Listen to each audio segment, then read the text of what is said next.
अस्सलामुअलैकुम वरहमतुल्लाहि वबरकातुहू। उम्मीद करती हूँ आप सब खैरियत से होंगे। अल्लाह हम सब को अपने हिफ्ज़ व अमान में रखे और अल्लाह हमें अपने सिवा किसी का मोहताज ना करे, आमीन। आज की इस वीडियो में जो वजीफ़ा मैं आपको बताऊँगी वो आँखों के अमराज से निजात पाने और बीनाई को तेज़ करने का बहुत ही मुजरब वजीफ़ा है। अगर आप में से किसी की नज़र कमज़ोर हो गई है या आँखों की कोई बीमारी हो गई है तो आपने अल्लाह पर मुकम्मल यकीन रखकर और खलूस दिल से इस वजीफ़े को वैसे ही पढ़ना है जैसे मैं आपको बताऊंगी।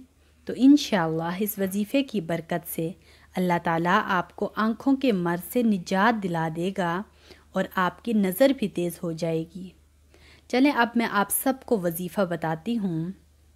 वजीफ़ा है, आँखों के मर्ज़ से निजात पाने के लिए और बीनाई को तेज़ करने के लिए आपने हर फ़र्ज़ नमाज के बाद अव्वल व आखिर एक मरतबा दरूद शरीफ के साथ 3 या 7 मरतबा फ़कशफ़ना अन्का ग़िताअका फ़बसरुकल यौम हदीद ये आयत मुबारका पढ़कर शहादत की दोनों उंगलियों पर दम करके आँखों पर फेर लेना है।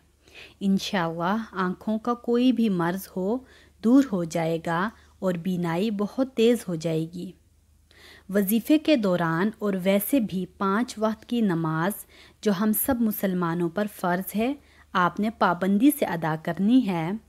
और अपनी दुआओं में मुझे याद रखिएगा, अपना बहुत सारा ख्याल रखिएगा। नेक्स्ट वीडियो में मिलते हैं, तब तक के लिए अल्लाह हाफ़िज़।